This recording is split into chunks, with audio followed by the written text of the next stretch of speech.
বিএনপির বহিষ্কৃত নেতা, নিজামের ছেলে, শেরেবাংলার নাতনি, ভাইরাল রেলওয়ে অ্যাক্টিভিস্ট সবাই এক দলে। কোন দল এত আলোচিত ব্যক্তিদের একসাথে নিয়ে আসতে পারছে এবং কেনই বা এখন গঠন করা হলো ন্যাশনাল সার্চ কমিটি? আজকের ভিডিওতে জানুন জাতীয় নাগরিক পার্টি বা এনসিপির সাম্প্রতিক সম্প্রসারণ এবং তাদের নতুন কৌশল সম্পর্কে। চলুন শুরু থেকে শুরু করা যাক। জাতীয় নাগরিক পার্টি বা এনসিপি নামটা হয়তো অনেকের কাছে নতুন মনে হতে পারে, কিন্তু গত কয়েক মাসে এই দলটি বাংলাদেশের রাজনৈতিক অঙ্গনে বেশ আলোচনায় এসেছে, বিশেষ করে যখন বিভিন্ন দল থেকে এবং বিভিন্ন পেশা থেকে আসা মানুষেরা এই দলে যোগ দিতে শুরু করলেন।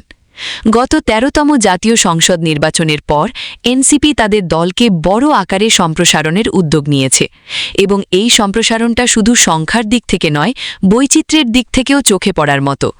আজকের ভিডিওতে আমরা জানব কারা যোগ দিচ্ছেন, কেন যোগ দিচ্ছেন এবং কেন এনসিপি এখন একটি ন্যাশনাল সার্চ কমিটি গঠন করল।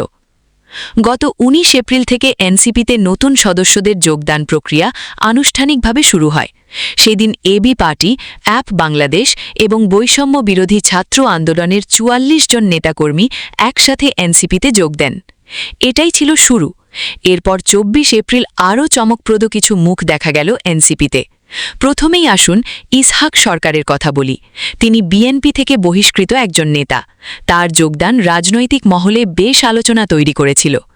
তারপর এলেন ফেরসামিন হক ইকবাল, যিনি ফ্লোরা নামেই বেশি পরিচিত। তিনি কে জানেন? অবিভক্ত বাংলার প্রখ্যাত মুখ্যমন্ত্রী শেরেবাংলা একে ফজলুল হকের নাতনি, ইতিহাসের সাথে সংযুক্ত এক ব্যক্তিত্ব। এনসিপির এই কৌশলটা অন্য দলগুলোর থেকে আলাদা।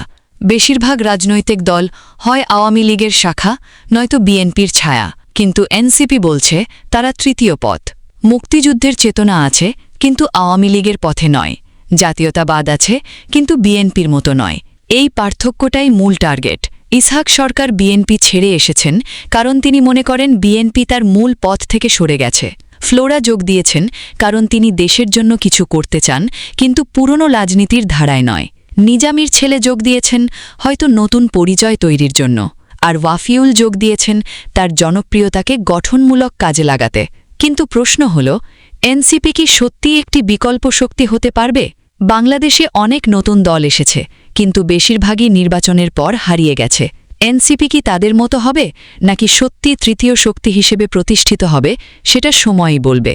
তবে একটা বিষয় পরিষ্কার, এনসিপি এখন দৃষ্টি আকর্ষণ করতে পারছে এবং তাদের সম্প্রসারণ কৌশল বেশ চৌকস। আপনারা কি মনে করেন, এনসিপি কি বাংলাদেশের রাজনীতিতে তৃতীয় শক্তি হতে পারবে? কমেন্টে জানান। ভিডিওটি ভালো লাগলে লাইক করুন, শেয়ার করুন এবং চ্যানেলটি সাবস্ক্রাইব করে বেল আইকন টিপে রাখুন। দেখা হবে পরবর্তী ভিডিওতে।